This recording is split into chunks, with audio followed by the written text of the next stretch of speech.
sequência de que vocês entendem da nossa história de 25 anos, certamente você tem razão. O grande outro fato que nós criamos, mais ou menos em paralelo com a criação da Aslog, foi a padronização do pallet. Mas isso tem uma pequena história. Em 1986, o ano que foi criada a Avantini, um amigo, Paulo Lima, aquela oportunidade, diretor de distribuição do Grupo Pão de Açúcar, ele não pôde participar de uma palestra na convenção de supermercados em Recife. Me pediu para ir no lugar dele. São aquelas coincidências que a gente diz que não existe sorte isoladamente. A sorte sempre é acompanhada da oportunidade e de quem está atento com tudo isso. Essa palestra foi uma novidade do setor de supermercado lá em Recife. A partir daí, eu fui convidado pelo presidente da Abras, né, que é a Associação Brasileira de Supermercados, o João Carlos Paz Mendonça, que foi o fundador e presidente do Rede Supermercado Bom Preço, hoje é um grande empresário do Nordeste. Ele me convidou para criar um grupo de logística dentro da Abras.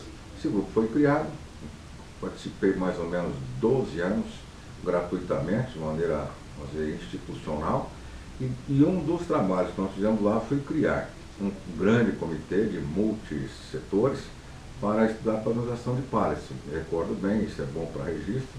Nós tínhamos dois grandes operadores, o Grupo Pão de Açúcar e a Nestlé.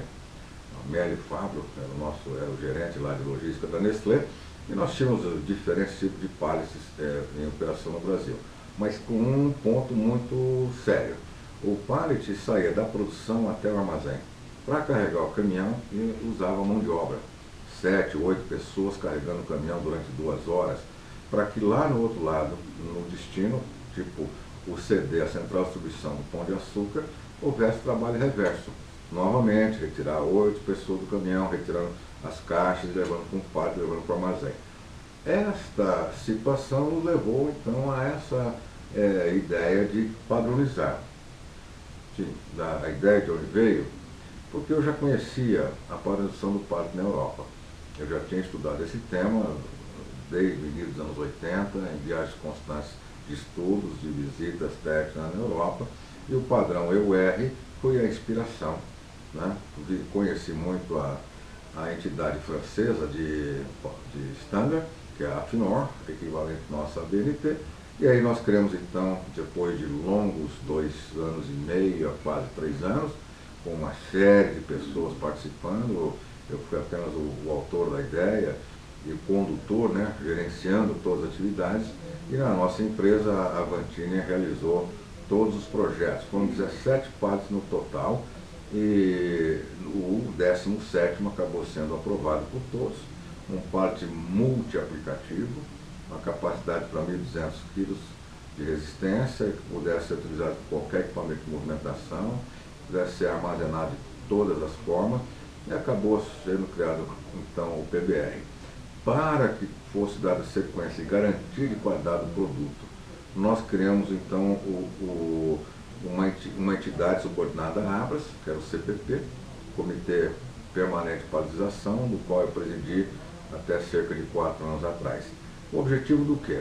De certificar os fabricantes, uma vez que madeira é um produto difícil de ser padronizado para todo mundo, e como o PBR é um pallet circulante, a inspiração que nós tivemos na época, com inclusive o bujão de gás, a garrafa de cerveja, ou mesmo uma moeda, um pallet circulante, ele tinha que ser a mesma especificação técnica, e para isso nós contratamos o IPT, que é o Instituto de Pesquisa Tecnológica, sediado em São Paulo, que é um organismo ligado à Secretaria de Tecnologia do Estado e de Reputação Internacional. Então a especificação era a mesma, e portanto o PBR teve aí a sua criação, o lançamento em 1990, e a partir daí nós temos um parque enorme, e aquilo que era para ser utilizado como elemento de interligação dos fornecedores com a rede de supermercado acabou sendo um estándar para outras cadeias de abastecimento, outros tipos de indústria, e a partir daí o PBR acabou gerando grandes inovações. padronização de embalagem, até o próprio projeto de centrais de distribuição são módulos do PBR e também a standard, né, a dimensão de carroceria de caminhão. Quer dizer, então há uma expansão conceitual maravilhosa. A partir da base pallet de 1,20 m por 1 metro, resistência de 1.200 kg, foi criado então a UPC, que é a Unidade Padrão de Carga. A partir dela, modulando da embalagem de transportes, cujo módulo é a embalagem de consumo, e esse conjunto UPC permite padronização do carroceria de caminhão e também a padronização dos centrais de distribuição. Parece pouco, mas porque olhando para trás a gente percebe que é muita evolução. Quem começa agora, obviamente, pensa já que o mundo, vamos dizer, as coisas são mais fáceis. Não, foram pelo menos aí 2 anos e meio a 3 anos de estudos, projetos, ensaios, laboratório, testes de campo com a transportadora, na época, Dom Vital, a nossa amiga, querida amiga Rejane, que coordenou como engenheira, que era do Dom Vital. Então, foram muitas pessoas envolvidas e, eu diria que, mais ou menos fazendo uma pequena analogia, como hoje pegamos um telefone celular, um iPhone, a gente nem pensa mais como é que ele funciona. Ele funciona porque alguém inventou. Mesma coisa do PBR, ninguém pensa mais como que ele surgiu. Mas o importante não é só essa história, o importante é que a geração do PBR com a UPC possibilitam a redução do custo operacional, tanto de movimentação, de armazenagem, de transporte, e leva inclusive até o ponto de venda das lojas. Isso reduz bastante o custo operacional. Então, foi essa a configuração do PBR, sim.